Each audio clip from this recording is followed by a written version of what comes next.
The snow had started falling before the sun even disappeared, and by late evening the mountain road looked like a long white ribbon with no end. The wind kept pushing the snow across the ground in small waves, almost like the earth was breathing. It was the kind of storm that made people stay inside, light a fire, and avoid the world outside. But that night, something unusual was happening on that same lonely road. A black car moved slowly through the icy path. The man driving it had been on the road for hours, returning to his mountain house after weeks away. People often described him as quiet, reserved, and someone who kept his life at a distance from everyone else. He wasn't cold-hearted, but he had lived long enough to believe that staying away from the noise of people made life safer. Even though he had everything money could buy, he often felt a strange emptiness when he came home. As the car turned around a bend, the man saw something that made him press the brakes harder than he meant to. At first, he thought his eyes were playing tricks with the snow, or maybe the light from the car had hit something strange. But when he focused, he realized it wasn't an illusion. There on the side of the road stood a small girl, no more than 8 or 9 years old, holding 2 tiny babies tightly against her chest. She was wrapped in a coat that was far too thin for the freezing weather, and her small shoes were covered in snow. The babies were crying softly, their little faces red from the cold. The girl's lips were shaking, but she kept her body curled around the babies, trying to shield them from the harsh wind. The man quickly stopped his car and stepped out. The cold hit him instantly, sharp and biting, but he barely felt it. His focus was locked on the fragile figure standing in the storm. "Hey," he called gently as he walked closer, trying not to scare her. "Are you all right?" The girl looked up slowly. Her eyes were wide and frightened, but also full of something else, something heavy.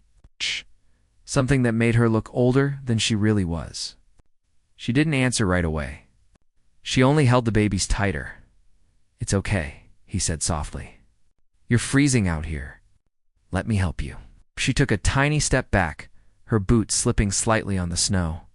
"I can't," she whispered, her voice thin like a piece of paper. "You'll all get sick if you stay out here," he said. "Come inside the car. It's warm." The girl shook her head again. "I can't leave them. They're cold. I have to keep them warm." He knelt down so he could meet her eyes on her level.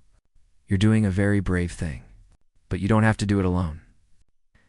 Let me help keep them warm too." She looked down at the babies, who were still crying weakly. Their small hands peeked out from the worn blankets wrapped around them. After a moment, the girl's shoulders loosened the smallest bit. She was exhausted, her strength fading. He slowly reached out his hands, not touching her, showing he carried no threat. "I promise you, nothing bad will happen. Let me help." This time she didn't step back. Instead, she nodded once, a small, shaky nod, and he gently took one of the babies from her arms. The little one felt cold, far too cold for comfort. Carefully, he guided the girl and the other baby to the car. The warmth inside hit them immediately, and the girl almost collapsed into the seat. "Where are your parents?" he asked softly as he closed the door. The girl bit her lip. Her eyes moved away, as if looking at something only she could see. They won't wake up," she whispered, barely loud enough to hear. He felt a chill run through him that had nothing to do with the snow. He didn't push her for details, not yet. She was trembling, tired, and scared. Getting them warm and safe was the first priority. He drove them to his house, which stood deep in the woods, a large but quiet place, filled with dark windows and cold rooms. As he parked the car, he looked at the girl, who was watching the house with a worried expression. "Is this your home?" she asked softly. "Yes," he replied. "It's big," she whispered. He nodded. "Big and empty. But tonight, you're safe here." She didn't respond, but she clutched the baby against her chest and followed him inside. The warmth from the heater slowly filled the hallway. He took the babies into his arms one by one and laid them on a soft blanket by the couch. They stopped crying, their bodies finally relaxing. The girl stood near the door, wet snow melting off her coat. She looked around carefully, as if expecting someone to tell her she didn't belong. "Take off your coat," he said gently. "You must be freezing." She removed it slowly, revealing a sweater that was thin and worn. Her arms were trembling. He went to retrieve a thick blanket and wrapped it around her shoulders. She held it tightly, sinking into its warmth. "Are you hungry?" he asked. She hesitated again, then nodded faintly, almost shyly. He warmed up some soup on the stove and handed her a bowl. She sat on the couch, holding the bowl with both hands, steam touching her face. She took small sips at first, then a little faster, as if she had not eaten properly in a long time. He sat across from her, not too close, giving her space. "Can you tell me your name?" he asked quietly. She paused, looked down, then answered softly, "Lena." "That's a lovely name," he said. "And the babies?" "They're twins," she said. "I take care of them." "You take care of them?" Lena nodded slowly. "I promised I would." He felt something inside him tighten. No child her age should carry such a responsibility, especially not in the middle of a snowstorm. He looked at the twins again. Their small faces were peaceful now, but they looked tired, like they had been through more than they should have. "Where did you come from?" he asked carefully. Lena stared at her hands. "A cabin," she said. "It's far from here. We walked a long time." "Why were you walking in the storm?" She didn't answer right away. Her jaw tightened and her eyes glistened, but she blinked the tears away. "They were cold," she said, "and the fire went out. I needed to find help." His heart fell a little deeper at her words. She had walked through the freezing storm alone, holding 2 babies, with no idea if help would ever come. It was nothing short of incredible she made it as far as she did. "Lena," he said softly, "you're very strong. You've taken care of them so well. But now you can rest. I'll help you. You don't have to carry everything alone anymore." But Lena looked uncertain, almost afraid. "I don't want them taken away," she whispered. He shook his head gently. "No one will take them away from you tonight. You're safe here. All 3 of you." She finally relaxed a little, her small shoulders sinking into the blanket. The warmth, the food, and the safety of the room made her eyelids heavy. She fought sleep, trying to sit upright. "It's okay," he said. "You can sleep. I'll watch the babies." Lena looked at him for a long moment, as if deciding whether he meant it. At last, she nodded softly, curled up on the couch beside the babies, and closed her eyes. Within minutes, she was asleep. He watched the 3 children quietly. Lena's face looked soft now, free of fear. But earlier, her eyes had held a sadness that didn't belong on a child. Something had happened to her, something heavy. He knew that the night was only the beginning. Her story, whatever it was, would not be simple. And something in his chest, something he hadn't felt in a long time, told him he needed to understand it. He sat back. The room warm and quiet, except for the soft breathing of the children. Outside, the snow continued to fall. But inside, for the first time in years, the house felt alive. He didn't know yet that this night would lead him to a truth he had never imagined. He didn't know that the little girl sleeping on his couch would soon open a door to a past he had tried to forget. But for now, all he knew was this: 3 lives had landed on his doorstep in the middle of a snowstorm, and nothing in his life would ever be the same again. The night passed slowly inside the quiet house. The storm outside kept beating against the windows, and the wind howled through the tall trees surrounding the property. But inside, the warmth held steady. The little girl, Lena, slept deeply for the first time in what felt like days, curled up under the thick blanket. The twins slept near her, their tiny hands resting against the cloth as if they finally felt safe. The man spent most of the night awake. He checked the babies again and again, making sure they were breathing normally, making sure they were warm enough, and adjusting the blankets whenever they slipped. Every hour or so, he would light another log in the fireplace, letting the flames chase away the cold that tried to creep into the corners of the room. He told himself he was simply being careful. But the truth was, something inside him refused to let these children out of his sight. When morning finally came, the light outside was soft and pale. The storm had stopped, but left everything buried in thick white snow. The world looked clean and silent, as if holding its breath. Lena stirred first. She blinked slowly, her small face still tired, and looked around the room with confusion at first, then relief. When her eyes found the babies, she sat up quickly and checked them with gentle hands. "They're warm," she whispered, as if speaking too loudly might break something delicate. "Yes," he said from the chair where he had been sitting. "They slept well." She turned toward him, folding the blanket over her lap. "Did you stay up?" He rubbed the back of his neck. "Mostly." "Why?" she asked quietly. "So you wouldn't be alone," he answered, "and so the babies would be safe." Something softened in her face, a tiny shift, almost like surprise mixed with gratitude.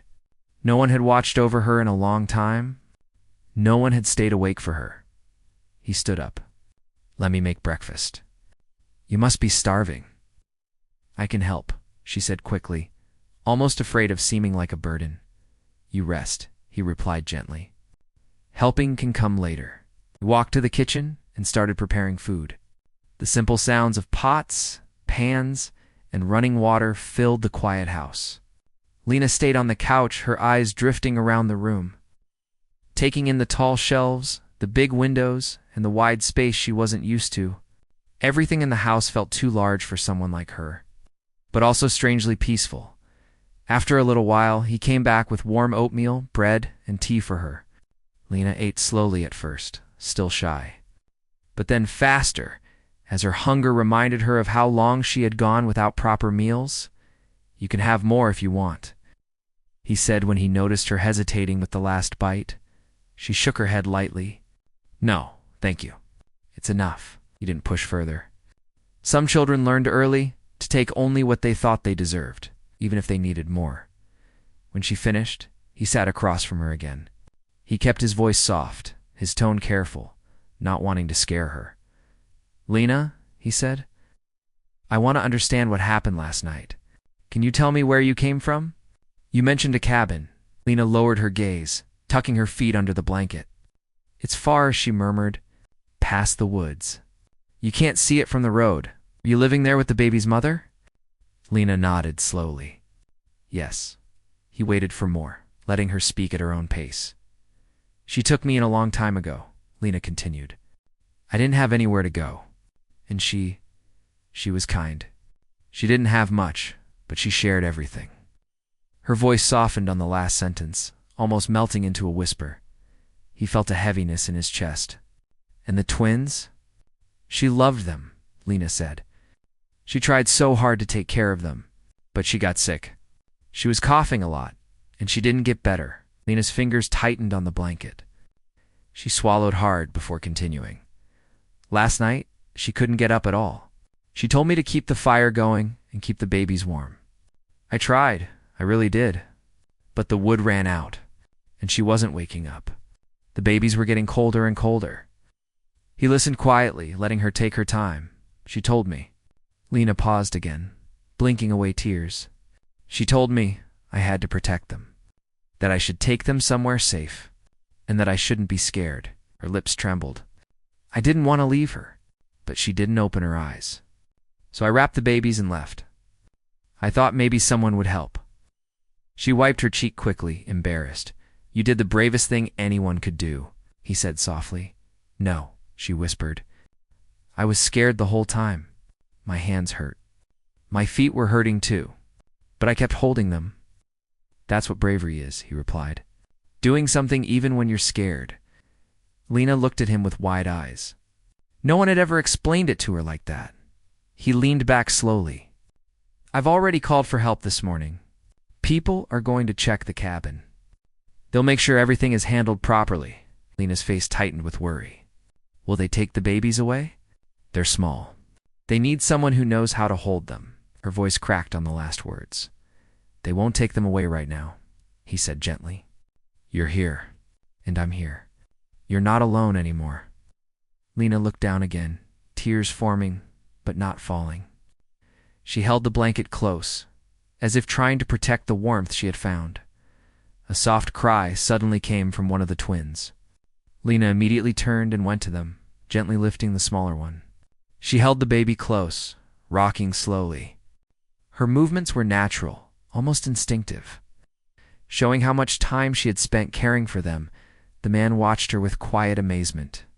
A child caring for other children, it was beautiful and heartbreaking at the same time. "I need to get supplies for them," he said after a moment. "They need proper formula, diapers, warmer clothes. I don't have anything for babies here." Lena looked up sharply. "Don't leave us." He froze. The fear in her eyes was raw. "I won't leave you alone," he said quickly. "All three of you will come with me. The car is warm, and it's not far. We can get what we need and come back." Lena relaxed a little, still rocking the baby. A short time later, they bundled up in extra coats from the closet. Lena held one baby while he carried the other. As they stepped outside, the cold air rushed toward them. But today it felt less frightening with daylight around them. The car warmed up quickly. Lena sat in the back seat with the babies, keeping them close against her chest. She kept glancing out the window, taking in the snow-covered trees and wondering how she had survived the storm the night before. Soon, they reached a small store in town. People stared when they saw him walk in with a baby wrapped in his arms, and even more when Lena followed closely with the other. But he didn't care about the attention. He bought everything the twins would need: formula, bottles, diapers, warm clothes, and even a few small toys. Though he wasn't sure if they were old enough yet, Lena stood quietly beside him, clutching the baby's blanket. When he paid, she tugged gently at his coat.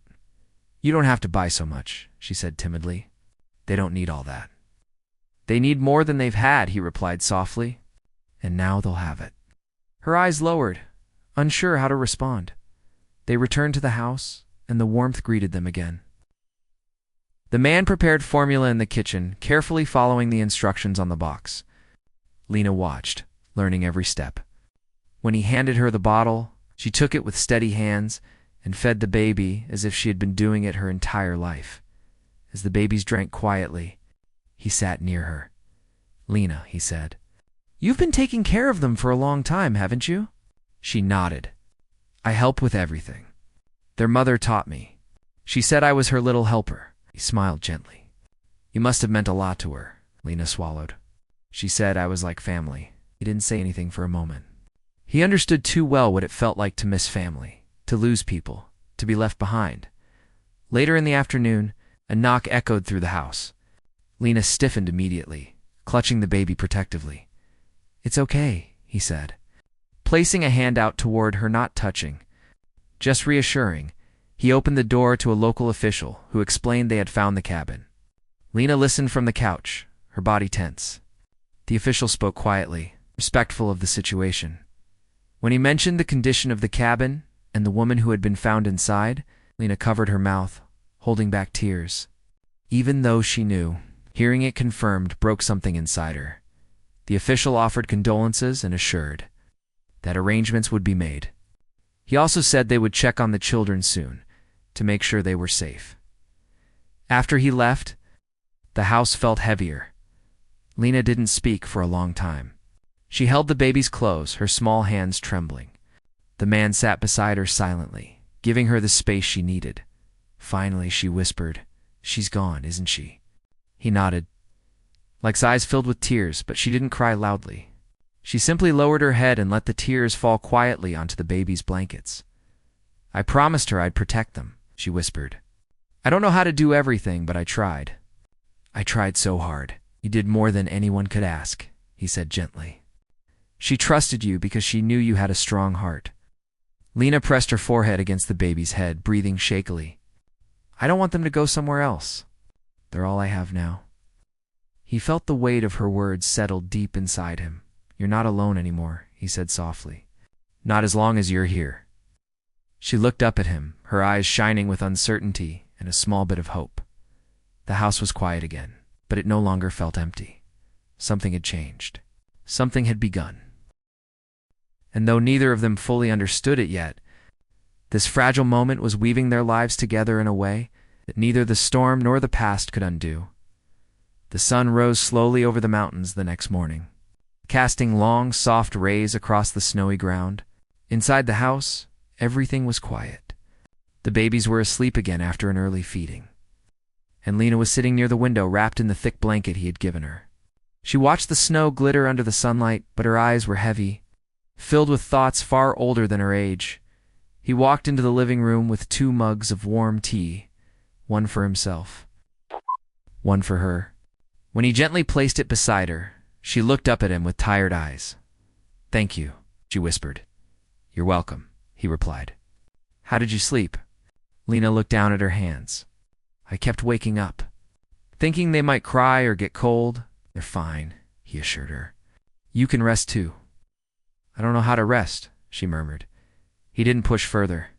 Sometimes rest was not something the body allowed easily, especially after fear and loss. A soft cry from one of the twins filled the room. Lena immediately stood up, but he gently gestured for her to sit. "I've got them." He said. She hesitated, but eventually sat back down. She watched him carefully as he picked up the baby with surprising gentleness, rocking them slowly. She hadn't expected him to be so careful or patient. People who lived alone usually weren't. He warmed a bottle and fed the baby, his movements steady. Lena watched in silence, her eyes softening a little. The house felt different this morning, still quiet, but not empty. When the baby had finished feeding and was sleeping again, he placed them carefully beside their sibling. "You handle them like you've done it before," Lena said softly. He looked down, his expression changing slightly, not sad, not happy. Something in between. "I had to learn once," he said quietly. "A long time ago." She wanted to ask more, but something in his voice told her not to. At least not yet. Instead, she asked, "What are we going to do today?" "Well," he said thoughtfully, "I think you and the twins need proper space. Somewhere warm and comfortable. This house has rooms that aren't being used. If you want, you can choose one." Her eyes widened in surprise. "A room? For us?" "For all 3 of you," he said.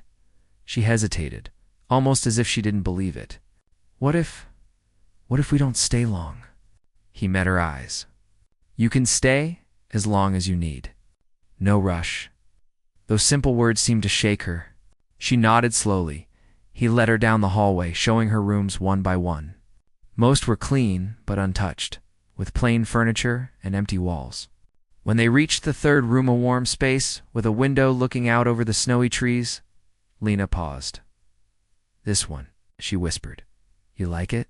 he asked. She nodded. "It feels quiet." He smiled gently. "Then it's yours." They spent the next hour preparing the room. He brought a small crib from the storage room and set it up near the bed. Lena folded the new baby clothes neatly on a small shelf. She worked with care, almost like she was trying to build a safe world for the twins inside this room. At one point, she looked up at him and asked softly, "Why are you helping us so much?" He paused, the question touching something deep inside him. "Because you needed help," he said simply. "People usually walk past," she whispered. "I'm not people," he replied. She considered that quietly.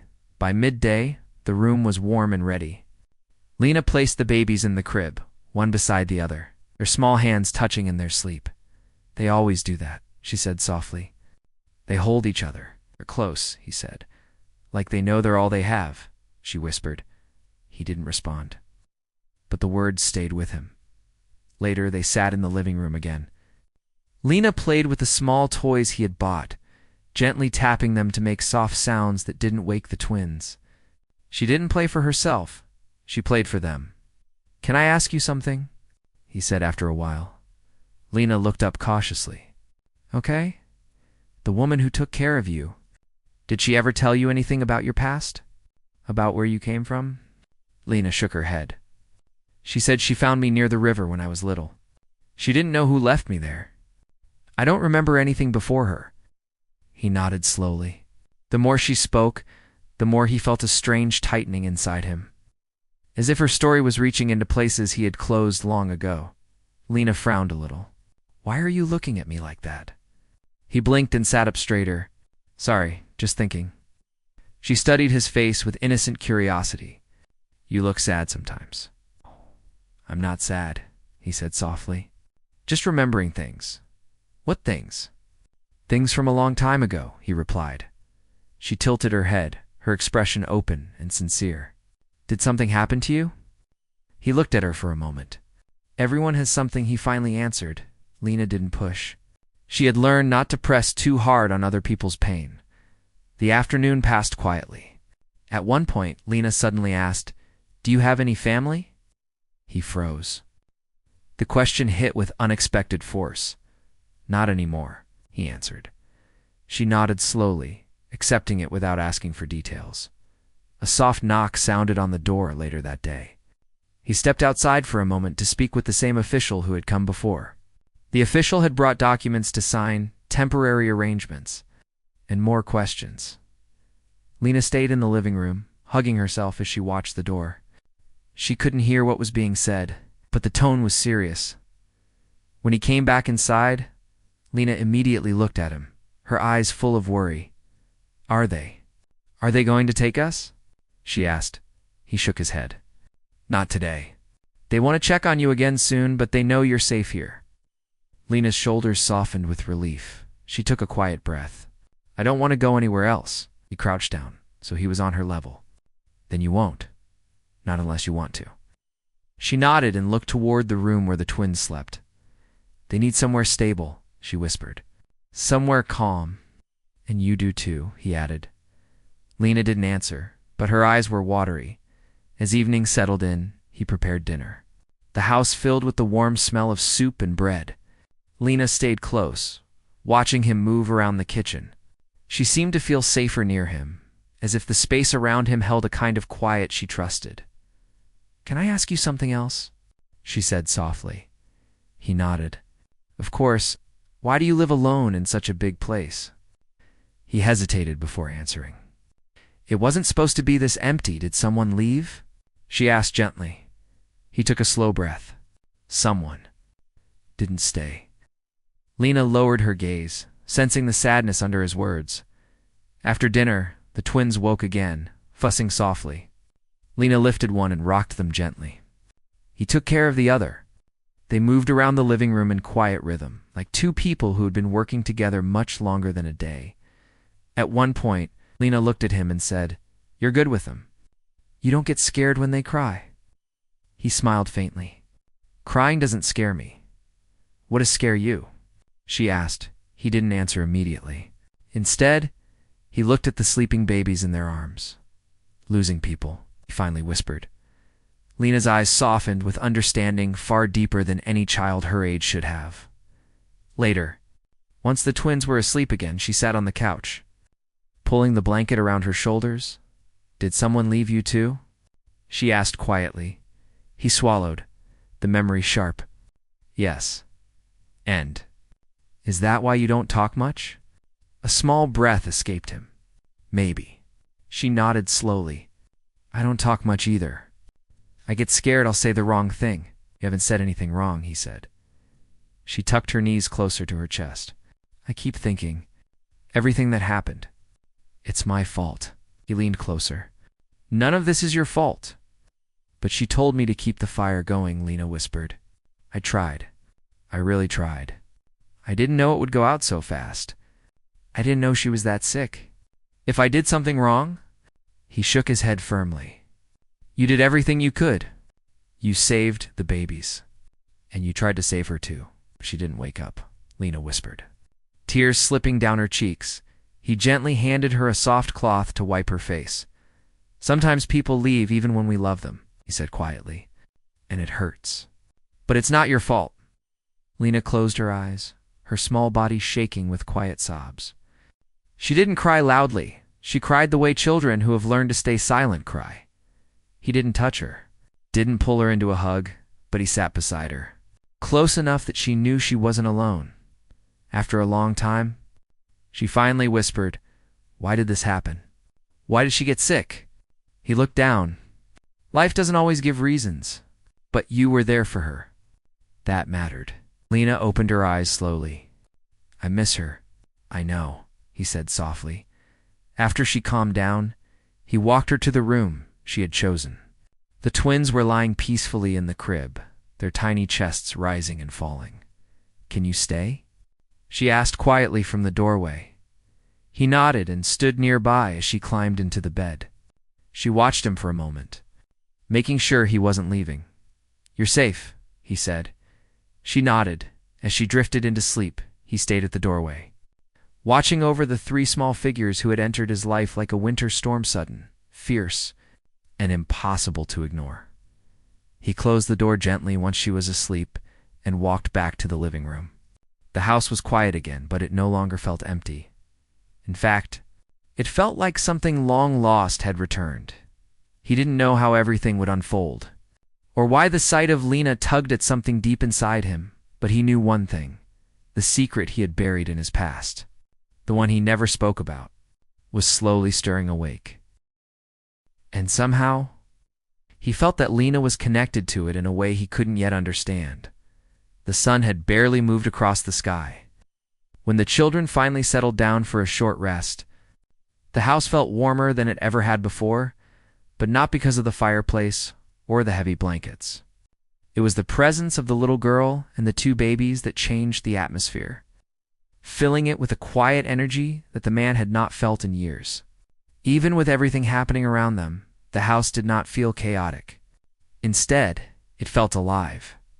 He watched them for a moment longer, taking in how the little girl tried to rock one of the babies despite fighting sleep herself. Her eyelids fluttered, but she forced them open again and again, as though afraid that closing her eyes meant letting go of her responsibility. "You can rest," he said gently, and she turned her head slightly, unsure if she had heard him correctly. "They are safe here. You are safe here." She lowered the baby into the soft blanket and sat back, rubbing her tiny hands together to warm them. She still looked wary, as though she expected the peace to be taken from her at any moment. It was a look he recognized far too well, one he had seen in the eyes of people who had been pushed to the edge, and had no reason left to trust anyone. He sat down a small distance away so she wouldn't feel crowded. "If you want," he said softly, "you can tell me more about where you came from. Not because you must. Only if you want to." For a long time, she said nothing. Her fingers fidgeted with a loose thread on the blanket. Then, after taking a slow breath, she finally spoke. "She was kind to me," the girl whispered. "The woman who took me in. She cried a lot, but she never did anything bad to me. She always said we had to keep moving because someone might find us. But she never told me who. I didn't want to ask because she always looked scared when she remembered things." He listened quietly, not interrupting, letting her tell the story at her own pace. "I used to hide the babies from the cold when she had to leave the cabin. I helped with everything so she wouldn't be tired all the time. She used to say I was her little helper. I didn't mind. I liked helping her." The girl hesitated again. But then, she started getting sick. She would cough a lot, and at night she would shake. I tried giving her warm water and covering her with blankets, but it didn't work. Her voice began to break, but she did not cry. She had already cried too much before reaching this house. When I woke up yesterday morning, she wouldn't move anymore. I waited and waited, but she didn't open her eyes. The babies were crying. I didn't know what to do, so I walked. I walked because she told me that kind people show up when you need them the most." She lifted her gaze to meet his. I hoped she was right. Something inside him tightened. He had heard many stories in his life, but this one felt different. It felt like pieces of a puzzle he had spent years trying to forget were being placed in front of him all over again. He quietly stood up and walked toward his office. He needed answers he should have searched for years ago. He opened a drawer he had avoided for a long time and pulled out an old folder. The papers inside were worn, edges yellowed from age. There were old reports, financial documents, and a list of people who had been affected by a merger that had gone horribly wrong. He scanned the names, his chest tightening when he found one he had not seen in years, a name he had tried to bury. He carried the folder back to the living room and sat down again. The girl watched him, not understanding why he suddenly looked different, almost troubled. Did the woman ever talk about her family? Or someone she trusted long ago? He asked. The girl thought for a moment. She said she had someone she looked up to once. She said she believed in them, and that believing in the wrong person can break your life. Those were her words. The girl paused. She never said the person's name. She said she was embarrassed she ever trusted them. Oh. The man's breath tightened. His hands closed the folder slowly. He knew now. He knew exactly who the woman was, and more painfully, he knew exactly who the person she ran from had been. It wasn't a stranger. It wasn't someone distant. It was him. The realization pierced through him. He had not meant to hurt her. Years ago, when he made a decision regarding a business expansion, he had trusted someone else with handling the paperwork. He had been too busy, too distracted, too confident that everything was being done correctly, but the paperwork had not been handled correctly. His partner had manipulated documents, forced people out of their homes, and caused suffering while hiding behind his name. He thought he had fixed everything years later. He had fired the partner and made public corrections, but the damage had already been done. The people his decisions had impacted were scattered. Some had disappeared, humiliated or afraid to come forward, and now he understood the woman who had died in the cabin had been one of them. He looked at the little girl and the babies again. He felt the weight of responsibility settle deeper into his chest. "There's something I need to take care of," he finally said. "But I won't leave you alone. I'll be right here." He called someone he trusted, someone who had been loyal to him for years and who had helped him clean up the mess left behind by his former partner. "You can find about a case from years ago," he said when the call was answered. "Search for everyone related to it. I think we missed someone important." The man on the other end understood the seriousness immediately. As he hung up, he felt the girl's eyes on him. "Did I say something wrong?" she asked quietly. Us. "No," he replied. "You said something very important. Something I should have listened to long ago." The girl didn't understand, but she nodded. He sat beside her again, this time a little closer. "Can you tell me more about your life before you met the woman?" he asked. The girl lowered her head. "I don't remember much. My parents left me. That's all I know. I lived in different places. She found me near a bus stop and took me with her. She told me I was not heavy trouble for her. She said she knew what it felt like to be alone." Her voice grew softer. "I didn't want her to feel alone either. That's why I stayed." He felt a deep ache building inside him. So many people had been hurt by the choices he once believed were harmless. For the first time in a long time, he faced the truth. Not the polished version, he told himself, but the real one. The little girl yawned, exhaustion weighing down her small frame. He reached for a pillow and gently placed it behind her. "Rest," he said softly. She hesitated. "What if the babies cry? Then I will hold them until you wake up." Her eyes widened a bit, surprised that someone like him would offer such a thing. But he meant it. She slowly leaned back, and sleep claimed her almost instantly. He sat quietly with the folder in his hands, feeling the weight of years of silence pressing down on him. He would not let history repeat itself. He would not allow these children to be forgotten the way their mother had been. Outside, snow continued falling, but inside something else was happening, something warmer, something long overdue. The past was finally opening its doors, and he was finally ready to step through and face everything he had once ignored. The morning light slipped gently through the tall windows, painting soft lines across the living room floor. The house had been quiet for hours, but the man had barely slept. His mind had been turning in circles the whole night, stuck between memories, guilt, and a strange new sense of purpose he was still trying to understand. He sat near the fireplace with one of the babies resting against his chest, wrapped securely in a blanket. The second baby slept peacefully in the crib he had ordered earlier that morning. Nearby, the little girl slept curled up on the couch, her hands tucked beneath her cheek. She looked more peaceful than she had since she arrived, as if the warmth of the house had finally given her permission to rest. As the baby on his chest stirred, he gently rocked them back and forth, humming softly under his breath. He didn't know many lullabies, but he remembered something from long ago, something his mother used to hum when he was a child. The soft tune seemed to calm the baby almost immediately. He wasn't used to this. His life had always been controlled, calculated, predictable. Everything was managed through meetings, schedules, and structured plans. But the last 2 days had been different. They had pulled him into a world far from the one he was used to, a world where nothing could be fixed with money or documents, a world where the only things that mattered were kindness, responsibility, and the truth. When the baby finally drifted back to sleep, he slowly stood up and placed them gently beside their sibling. He made sure the blankets were tucked around both of them before stepping away. A soft knock broke the morning silence. He walked to the door and opened it to find the man he had called the night before. A trusted friend and advisor who rarely showed emotion but looked unusually serious today. "You found something?" he asked quietly. His advisor nodded and stepped inside. "I brought everything I could. And you were right. Her name was on the list.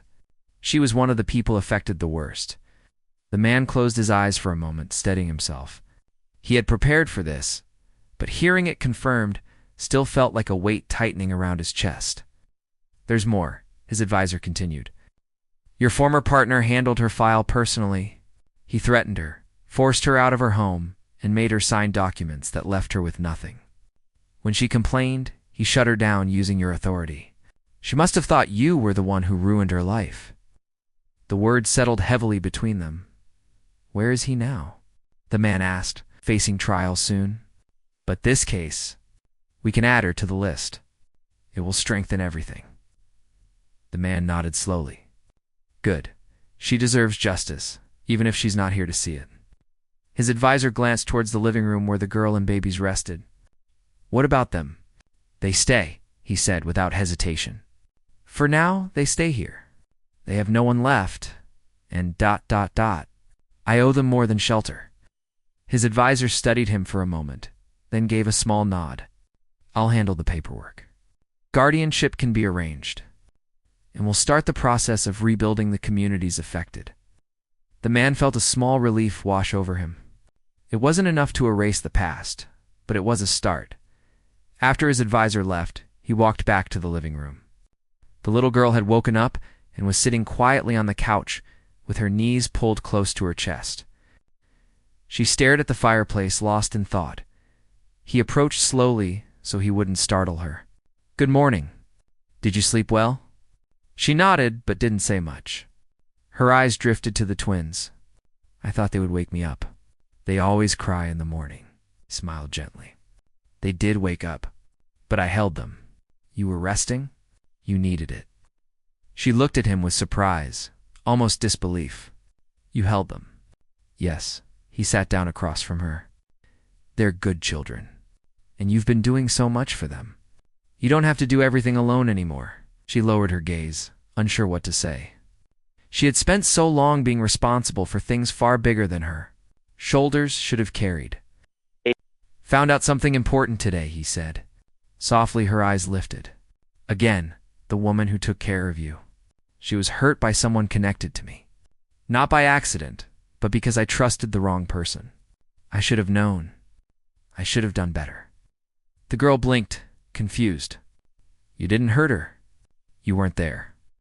"No," he said, his voice heavy, "but the person who did it used my name. And I'm responsible for fixing what happened." She looked at him thoughtfully, trying to understand something far too complex for a child to fully grasp. "I can't change what happened to her," he continued, "but I can make sure you and the babies are safe. I can make sure her story is heard, and I can try to fix the things that went wrong." The girl looked at him for a long moment. Then, in a quiet voice, she asked, "Will we have to leave here?" He shook his head immediately. "Not if you don't want to. This can be your home for as long as you need." Something softened in her expression, something small but important. A bit of trust. He guided her toward the dining area, where he had prepared breakfast earlier.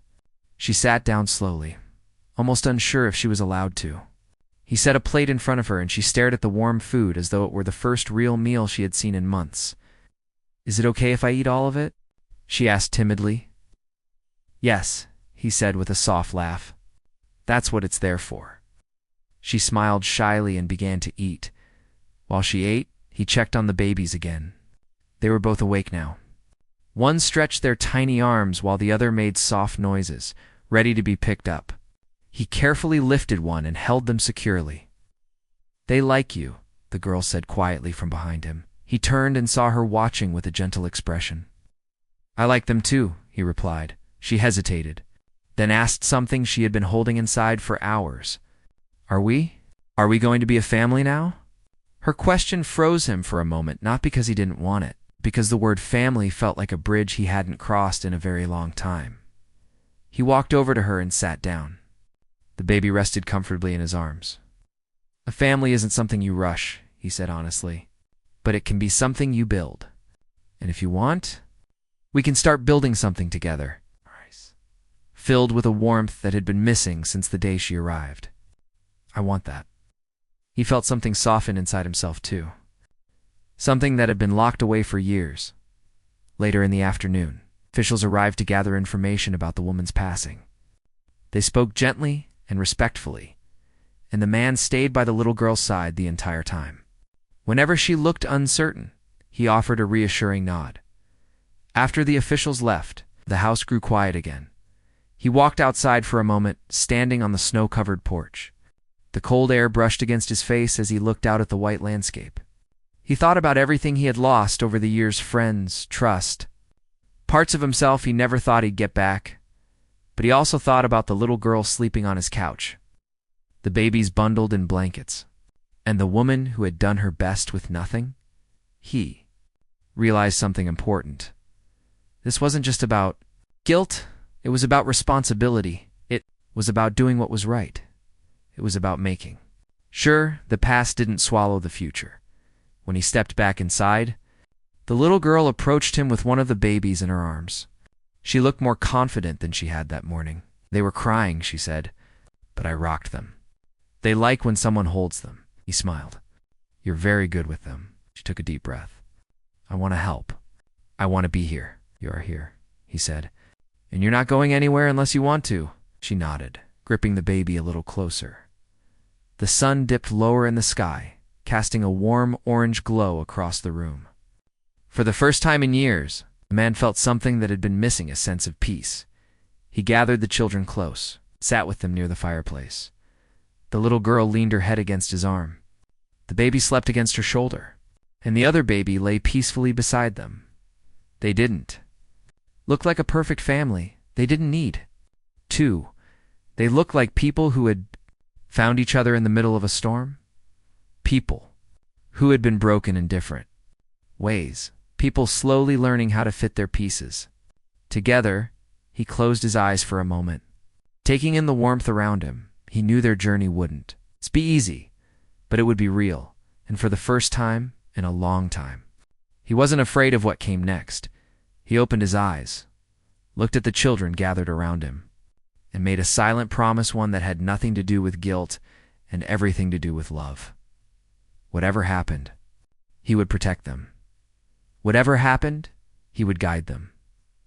Whatever happened, he would not let them face the world alone. The snow outside kept falling softly, but inside the house, warmth finally had a place to stay, and as the fire crackled gently, a new chapter began quietly, simply, and exactly the way it needed to.